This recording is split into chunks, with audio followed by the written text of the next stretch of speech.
there's always balancing between North and South, Muslims and Christians. And Yar'Adua was a Northern Muslim who was the president. And he took over from a Southern Christian, Obasanjo, who ruled for 8 years. So definitely the Northern Muslims wanted Yar'Adua to at least do 8 years before he could come back to the South for another, probably a Christian, to take over. But well, the health issue came up, and it was the problem. And that is why even to allow me to act was an issue. When Yar'Adua was going for the medical checkup, actually a letter was written. Of course, the Constitution says that for the Vice President to act, the President would send a letter to the Senate and the House of Reps, informing them. That letter was written, but the person who the letter was handed over to, I will not mention the name to you now, was one of the aides of Yar'Adua, refused to submit the letter to the National Assembly. And Yar'Adua became so ill that he had no control of issues. So we had the country where the president was not available and there was no acting president. Yes, as a vice president, you can take over the responsibilities of some responsibilities of the president. You know, the president of Nigeria has two main responsibilities. First, you're the chief executive of the country, so like a prime minister of a country. That the vice president can assume, wait, you don't need any transfer. And I was doing that because we're having an executive council meeting, we're approving memos from ministers, so the government was going on. But there was no commander-in-chief. What is the second responsibility of the president of Nigeria, besides being the executive head of the country? Nigerians, make una come take una 2 eyes and 2 ears, come hear wetin Goodluck Ebele Jonathan talk.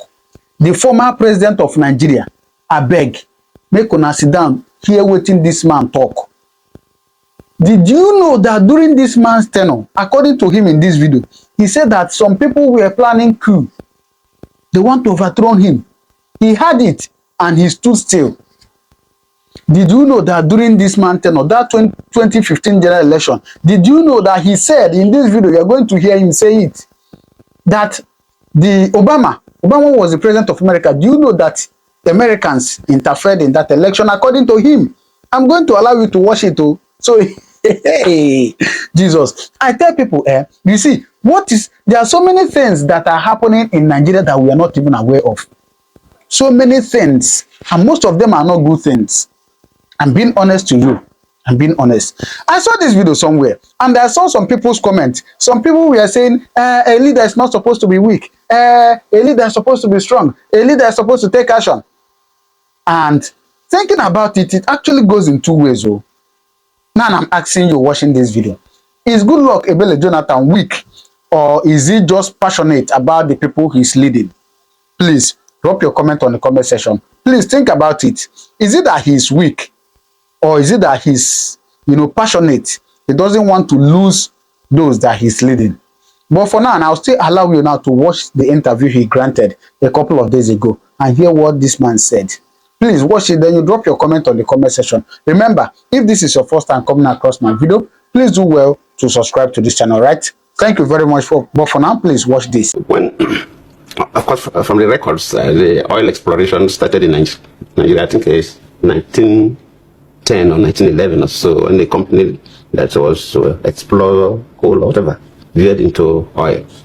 Then, of course, Shell Diaki came into the current southeastern area in Mwanamba, started exploring in 1930 to 35, started exploring for oil. Then it was Shell Diaki, before was not successful until when they migrated into the Niger Delta. And I think in 15 January 1956, that oil was discovered in commercial quantity in Oloibiri, the first oil well that you're talking about. And within that period, I think it's about February or so, oil was also discovered in commercial quantity somewhere in Ogoni. So sometimes Ogoni people will even claim that they discovered oil in Ogoni before the Oloibiri, but the records are clear. The first commercial oil well, 15 January 1956, was in Oloibiri. But then the volume was small, so they did not export the oil until 1958. 1958 was the first time they exported oil out of Nigeria. So, as we grew up in the area, as at that time, the oil industry does not make much sense. to the people then. They didn't even know the value of the oil as at that time. Because basically society was very rural. Government was very far away, and people were satisfied by what they can get from the river, from the bush. Sometimes we just enjoy, especially as children, we just enjoy seeing the white people coming around, playing in the river, and so on. I remember classically when we were in primary school, there was a day 3 helicopters landed in my village, and three. Seeing 3 helicopters, one landed. Then I think it has some problems. So they have to bring the mechanics and so on to come and set us to 2 other ones. So it was like, today, but every day when helicopter, we always learn from time to time and just like that. So people were just enjoying seeing these yachts and tugboats and others. So, but it doesn't make sense to even the adults, because then most people, society, don't have enlightened people like you then, because most people didn't know what was happening. It was much later to begin to appreciate the effect of the oil. And that is why we couldn't, as at that time, even agitate for a better deal. Because as at that time, if people were aware, like today, people from the Niger Delta, especially the Yobia area where oil was first discovered in commercial, would have been big people in Shell. We would have been able to impress on the oil companies to train our young people to become petroleum geologists, petroleum engineers to work. But people didn't even care. People just were interested in being laborers and so on. So even most of the senior people that worked with the oil companies were from either from the present southeast or southwest and so on. That is why they still dominate the oil industry till today, because they still don't give us the chance that we're supposed to. So, but later, the awareness came up, and young people really started revolting, especially the issues of environmental impact of the oil industry, pollution of water, pollution of land, and air pollution. And those things are still there. And I think because of the excessive awareness, since the oil companies didn't start early to look at these things critically, it becomes very difficult for them to manage. So what the oil companies are doing now is to leave out their oil wells that are in land and shallow waters to indigenous, and they move into the deeper water. But that's supposed not to be. There is when I was a deputy governor of Bayelsa State, when we visited, I led a team to China, because we were trying to see how we can link up with some companies and so on. And there's a city we visited, I think Dashing, I can't remember exactly the pronunciation. They described it as the oil city in China. And from that visit, it opened my eyes. Oil was discovered in Nigeria, in Oloibiri, 1956. Oil was discovered in China by the same Western companies in 1958. Okay. But so 2 years in Nigeria before China. But as at the time we visited, there was it 2002 or so. Most of the inputs for the oil industry were manufactured in China. While here in Nigeria, even if a valve is to be replaced, that valve, they will go to the parent company. If it is Egypt, they must go to France. They have to go to England, if it's Shell, or US. So they treated us differently because of the way we look at the oil industry. And the interesting thing about that city, I was calling Dashing, is that within the city there, like as I said, Port Harcourt is an oil city, but you don't see oil wells. But within the city, in front of the offices and in front of the living homes, you see oil wells. And because the pressure from the oil is low, okay. Only immediately you hit the oil, the pressure is so much. So you have to compress it. Yeah. But there, the pressure is low, so it's like water. So you need a pump to pump out. So you see that on the wells, they install these pumps, and we see these pumps moving this way, and it gives a very nice vista. Initially, I asked, what is happening? This front of this house, this in front of the offices, you say, no, those are the pumps. And you see the grass green everywhere, clean. You don't see a drop of oil anywhere. You only see the pump pumping the oil. And ordinarily, that should have been the basis of the operations in the Niger Delta. But they started carelessly, and probably they look at the cost implications. And rather, instead of the oil companies to improve on how they will manage the oil processes with minimal spillages, they are rather say, okay, you Nigerians take over this side that young people are over disturbing us. Let's move to the deeper waters that we have. No, the communities, women will not come and block road because there's no road to block in the other ocean. See, that is so because especially when you ask the evolution of the oil industry. Those of us who grew up within the area, at that beginning, there was a lot of ignorance, maximum ignorance, and maximum friendship. It was when the awareness came up that these hostilities started, which was much, much later. The oil industry started wrongly. So it's also very difficult for them to fix. But still, they can do a lot. Like you talked about when I was in Umpadeg, I was an assistant director of environmental protection in the Directorate of Environmental Protection and Pollution Control. And we go to some places where pipes burst. Not that people tampered with it. The pipes were old. So ordinarily, most of those old pipes should have been replaced. And with technology now we talk about youths monitoring pipelines. We're supposed to grow above the level where you carry human beings to be monitoring pipelines. Pipelines should be monitored with technology. So anybody who goes close to attempt to either use explosives, dynamite or whatever, or manual, should be picked. And arrests should be made. But maybe because of the cost implication, maybe because our regulations are weak. So the company, just so the company continue to do the same thing. Just look at the gas flaring. If people from other parts of the world, when they come into Nigeria and see the volume of gas we flare, they feel bad. Why will you be wasting so much energy? Gas.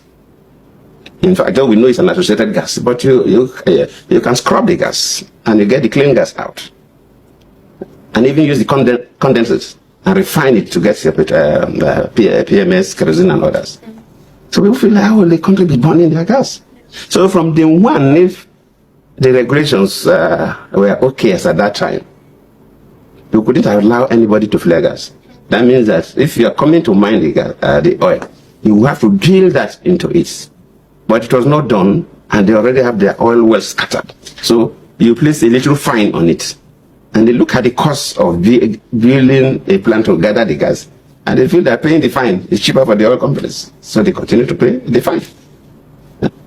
So these are the problems. So the starting point was faulty, and people continue to exploit. And if you look at now, we're trying to review the petroleum industry with the new petroleum law and so on, but that's at that time.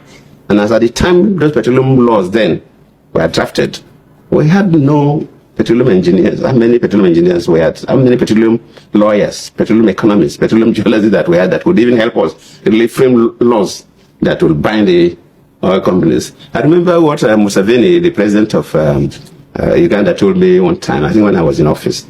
He said, at the time Shell came to Uganda and said that, they want to mine oil. They get to know that, yes, they have oil. And they wanted to start mining. I said, I don't want to get into this problem of Nigeria. So I said, okay, they should wait. So I asked them to come back. So he now called the Minister of Education to get all the young who read physics and chemistry and quickly send them abroad to read different aspects of the petroleum industry. And the young lawyers to go and read petroleum law. At least let them have their master degrees in this area. Yes. Even if they will not get PhD first, but they have some reasonable knowledge before we talk with these people. Yes. That is the problem. So we never had people who knew anything about petroleum. Yes. And so a lot of things were done wrongly.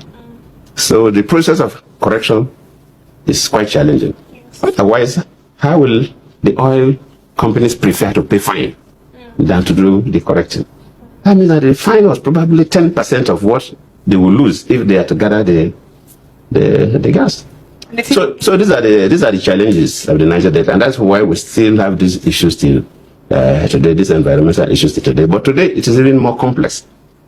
Today, most of the environmental problems are not caused by the oil companies, but are caused by our very people who try to take the crude oil and use locally made refinery and refine.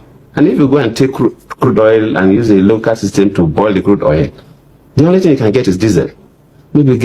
So if you get maybe 30% of the volume, we throw the rest out, pour into the creeks, and cause maximum pollution. If you pass some parts of the Niger Delta, you feel sad. It's caused by the people themselves because they want to sell that. Because it's only diesel. Because if you crack it to those smaller components, you burn down the place because you will not be able to control because they are very highly volatile.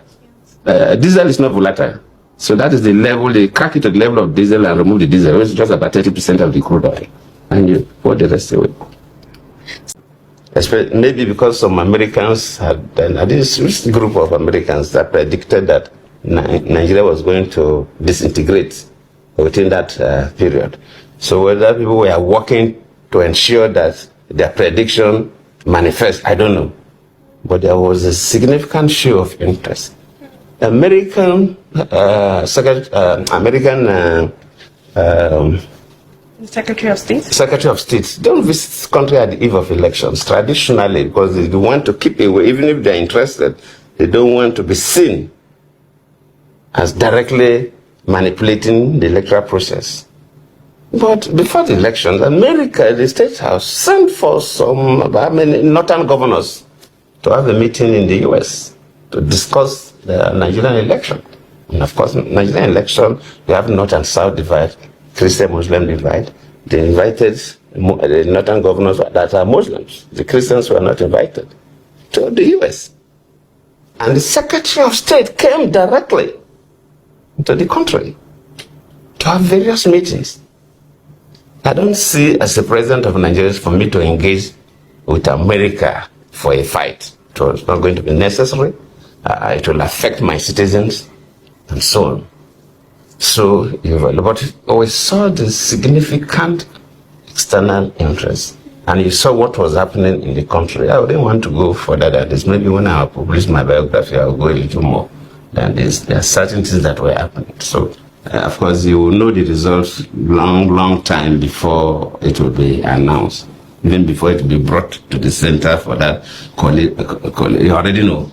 And that is why these days, even the last election in Ghana, the vice president congratulated Mahama, even before, because you know their results and so on. So he knew where they were going, and I know that the country was tense.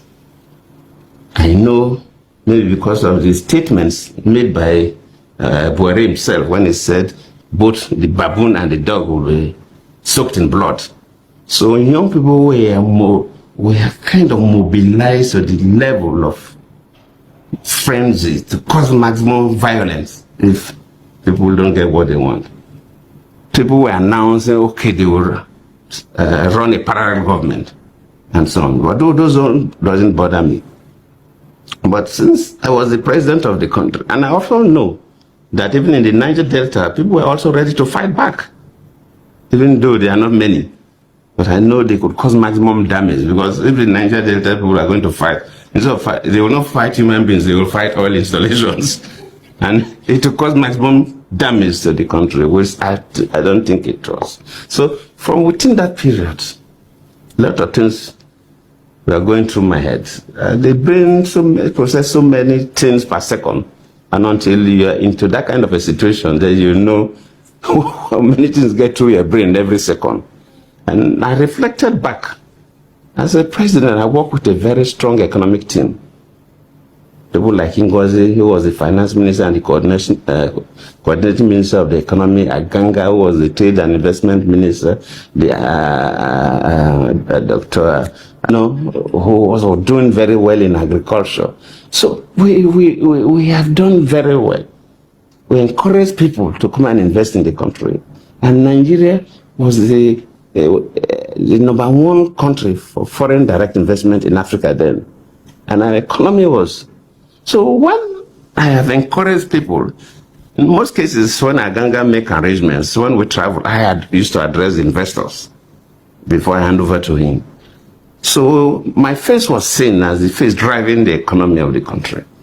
And I looked through that if we have maximum crisis, all these people that have encouraged to come and invest in Nigeria, they will lose their money and so on. Besides the fact that people will die.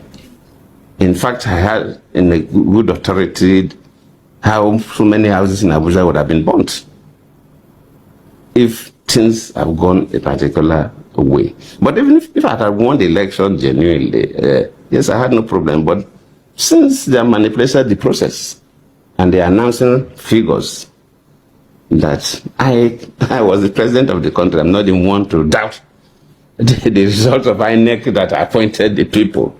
So it will look silly for me because I appointed the people. So I said, well, it is my fault. So I will not want the country and investors to suffer. Wow. So the best thing to do was for me to announce the result, not to allow INEC to announce the result. Because if I allow INEC to announce the result, the over jubilation they could do havoc to some parts. So while waiting, I announced the results. That was why I made that friend call. It was to announce the result, even though they were still collating. But I said, let me announce the result. And I remember that day in the sitting room, I was there. I know Minister Ngozi was there. Some ministers were there. Some of my aides were there. And, people were talking. The waitings are going, the different options. Yes. But I was just listening because as the head of state then, I was more interested in the security of the country. I was not too much interested about the fate of Jonathan after the election. That it didn't bother me that much. But how will Nigeria still be peaceful until the next government take over? So I didn't participate in the conversation that much. But people were saying different things. People were saying different things, but I was listening. Then at the time, I just left them. Then I just moved into my study, which is open to the other part of the city room. I didn't tell anybody. I just stood up. Went there. Then I called Buhari. So when I came back, they were still talking. Then I said, gentlemen and young ladies, look, it's over. I've congratulated Buhari. Wow. And they say, have you congratulated? I said, yes. So the talking should end. So one of my ministers then was there, Chidoka Osita. He was the Minister of Aviation then. And I said, okay, you've congratulated Buhari. I said, yes. So, okay, can I tweet it? I said, okay, go on. And so he was the person who tweeted it. So immediately he tweeted it, it went viral. Wow.